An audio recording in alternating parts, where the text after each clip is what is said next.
பல மேடைகள்ல ஒரு வெற்று விளம்பரத்துக்காக கோமாளித்தனமான நடவடிக்கைகள்ல ஈடுபடக்கூடிய ஒரு நடிகர் என் கழுத்துல மாலை போட ட்ரை பண்ண அப்பவே எல்லாரும் சொன்ன மாதிரி நான் வந்து போலீஸ் கம்ப்ளைண்ட் கொடுத்து அவரை பிடிச்சி ஜெயில உட்கார வச்சிருந்தாலோ இல்ல அந்த நடிகர் அந்த மேடையிலே பழுக்க வச்சிருந்தாலோ இது இங்க வரைக்கும் வந்திருக்காது அப்படின்னு நான் நினைக்கிறேன். ஸோ நான் கேள்விப்பட்ட சார் உங்களுக்கு 50-60 வயசு கடந்துருச்சு, நீங்க வந்து பணி நிறைவு காலத்துல இருக்கீங்க, ரிட்டையர் ஆக போறீங்கன்னு கேள்வி. ஒன்றும் இல்லை, ஒன்றும் பிரச்சனை இல்லை, இது ரொம்ப ஈஸியான ஒரு விஷயம்தான். ஆரோக்கியமான உணவு பழக்க வழக்கங்களுக்கு மாறுங்க. ஒரு நாளைக்கு 3 லிட்டர் தவறாம தண்ணி குடிங்க. ஸோ இது பத்தி வந்து நபிகள் நாயகம் ஒன்று சொல்லியிருக்காரு, அதோட சொல்லி முடிச்சிடுறேன். ஒருவருக்கு பரிசுத்தம் வேண்டுமானால் அவர் தீங்கு விளைவிக்காத வார்த்தைகளை பயன்படுத்த வேண்டும். அன்னைக்கு அவங்க பேசும்போது ஒருத்தர் கூட நீங்க நீங்க ஒரு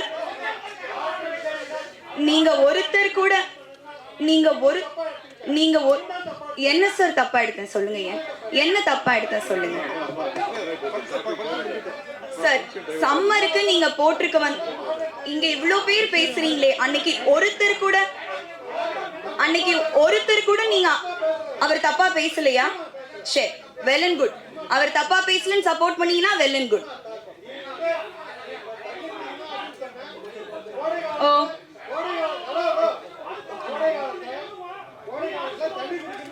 சரி,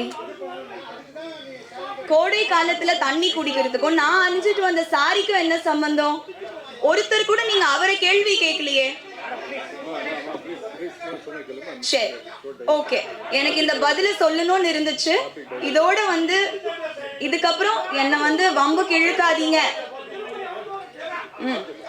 இதுக்கப்புறம் ஓ சரி சரி சரி, தேங்க்யூ சார், இந்த டைம் கொடுத்ததுக்கு பெரிய நன்றி. Thank you sir. சோ இன்னைக்கான நிகழ்ச்சிக்குள்ள போயிடலாம். எஸ்வி ரியல் எஸ்டேட் மற்றும் உங்கள் ப்ராப்பர்ட்டிஸ் வழங்கும் சிஎம்டிஏவால் அங்கீகரிக்க பெற்ற அனைத்து வசதிகளுடன் கூடிய வீட்டுமனைகள் ரெடியில்ஸ், மாதவரம், பொன்னேரி, மீஞ்சூர் பகுதிகளில் உடனே வாங்கிட இன்றே தொடர்பு கொள்வீர். தொடர்பு கொள்ள வேண்டிய தொலைபேசி எண் 9791175755. சோ என்ன ஒரு கேள்வி கேட்டிருந்தாங்க. நான் அணிஞ்சிருந்தது வந்து, அதாவது சம்மருக்கு இது மாதிரி ஸ்லீவ்லெஸ் போட்டுட்டு காத்து வாங்கிட்டு வந்திருக்கிறியாமா அப்படின்றதுதான் நீங்க கேட்ட கேள்விக்கான பொருள் அப்படின்னு எனக்கு ஒரு 5 செகண்ட்ல புரிஞ்சுது. ஆனா நான் வந்து அந்த இடத்துல கோவப்படுறதா இல்ல தொகுப்பாளினியா மேடை நாகரிகம் கருதி அமைதியா பதில் சொல்றதா அப்படின்ற குழப்பத்திலேயே நான் அந்த இடத்த கடந்து போயிட்டேன். அதுக்கப்புறம் நான் வெளியே வந்து உங்களை தேடினேன், நீங்க இல்லை. எல்லாரும் நான் உங்களை சரியா உங்களுக்கு பதில் சொன்னேன்னா என்னன்னு எனக்கு தெரியல. ஆனா மக்கள் எல்லாம் உங்களுக்கு ரொம்ப அழகான பதில்களையும் கேள்விகளையும் கேட்டிருந்தாங்க. அதை விட தாண்டி சக பத்திரிகையாளர் ஒருத்தர் ஒன்று எழுதியிருந்தார் அந்த விஷயத்தை பத்தி, அதை இங்க படிக்கணும் அப்படின்னு ஆசைப்படுறேன். எப்படி உடை அணிய வேண்டும் என்பதை அணியும் பெண்கள் தான் தீர்மானிக்க வேண்டும், பார்க்கும் கண்கள் தீர்மானிக்க கூடாது. அதிலும் பொறுப்பும் அனுபவமும் மிகுந்த ஒரு பத்திரிகையாளர் ஒரு பெண் தொகுப்பாளரின் உடை குறித்து இன்று சபையில் கேட்ட கேள்வி ஊடக அறத்தை கேலி கூத்தாக்கிவிட்டது. இதே கேள்வியை ஒரு பெரிய நடிகையை பார்த்து கேட்கும் திராணி நமக்கு இல்லை அல்லவா? பின் ஏன் எளிய பெண்களிடம் தன் பெண் மை இருக்கும் தைரியத்தில் கேட்க வேண்டும்? இன்று இந்த கேள்வி சமூக ஊடகம் எங்கும் ஒலிக்கிறது. இந்த கேள்வி ஒரு பத்திரிகையாளரின் கேள்வியாக பார்க்கப்படாது, ஒட்டுமொத்த தமிழக ஊடகத்தினரின் கேள்வியாக தானே பார்க்கப்படும். நாம் எரியும் கற்களை இயற்கை நமக்கே திருப்பி அனுப்பும் அப்படின்னு ஒரு பத்திரிகையாளர் எழுதியிருந்தாரு. அவருக்கு ரொம்ப நன்றி. அவர் பேரை தெரிஞ்சுக்கிறதுக்கு நான் ட்ரை பண்ண குரூப்ல தான் ஃபார்வர்ட் பண்ணியிருந்தாங்க. நான் வந்து சின்ன வயசுல நான் பேச்சு போட்டியில டிஸ்ட்ரிக்ட் லெவல்ல ஃபர்ஸ்ட் ப்ரைஸ் எல்லாம் வின் பண்ணியிருக்கிறேன் சார்.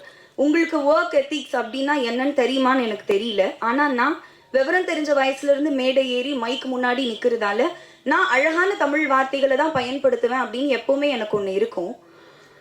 ஸோ இதெல்லாம் படித்ததுக்கப்புறம், மக்களோட கருத்துக்களை நீங்கள் படித்ததுக்கப்புறம், சக பத்திரிகையாளர் சொன்னதுக்கப்புறம் உங்களுக்கு கொஞ்சமாவது புரியும் அவங்க சொல்ல வர்றது அப்படின்னு நினச்சா அதை ஏற்றுக்கக்கூடிய மனநிலையில் நீங்கள் கொஞ்சம் கூட இல்லை அப்படின்னு உங்களோட ஃபேஸ்புக் பக்கத்தை பார்க்கும்போது தெரிஞ்சுது.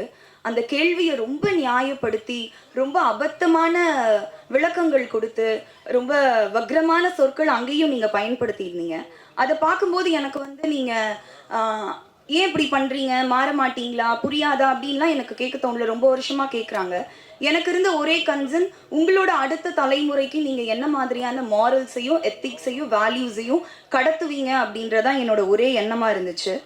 ஸோ இதுக்கெல்லாம் ஆரம்ப புள்ளி நான் எங்க பார்க்குறேன் அப்படின்னா, பல மேடைகள்ல ஒரு வெற்று விளம்பரத்துக்காக கோமாளித்தனமான நடவடிக்கைகள்ல ஈடுபடக்கூடிய ஒரு நடிகர் என் கழுத்துல மாலை போட ட்ரை பண்ண அப்போவே எல்லாரும் சொன்ன மாதிரி நான் வந்து போலீஸ் கம்ப்ளைண்ட் கொடுத்து அவரை பிடிச்சி ஜெயில உட்கார வச்சிருந்தாலோ இல்ல அந்த நடிகர் அந்த மேடையிலே பழுக்க வச்சிருந்தாலோ இது இங்க வரைக்கும் வந்திருக்காது அப்படின்னு நான் நினைக்கிறேன்.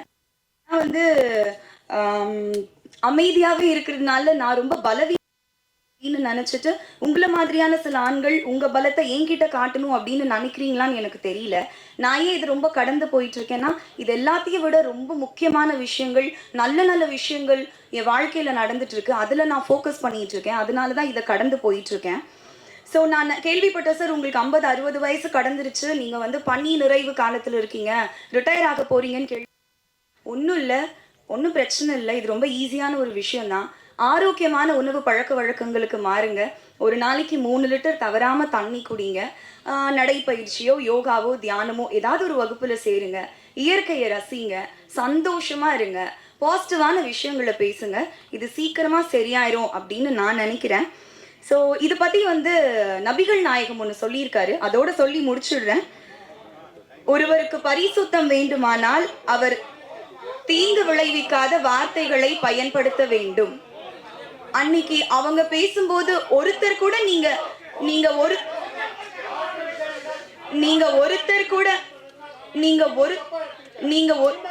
என்ன சார் தப்பா எடுத்தேன் சொல்லுங்க.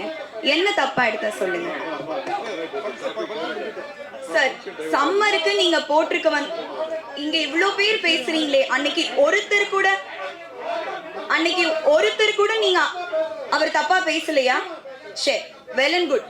அவர் தப்பா பேசலன்னு சப்போர்ட் பண்ணீங்கன்னா வெல் அண்ட் குட். ஓ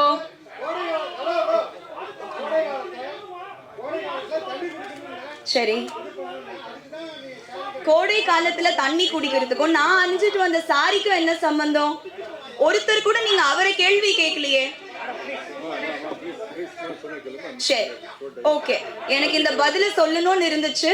இதோட வந்து இதுக்கப்புறம் என்ன வந்து வம்புக்கு இழுக்காதீங்க. இதுக்கப்புறம் ஓ சரி சரி சரி, தேங்க்யூ சார். இந்த டைம் கொடுத்ததுக்கு பெரிய நன்றி. Thank you sir.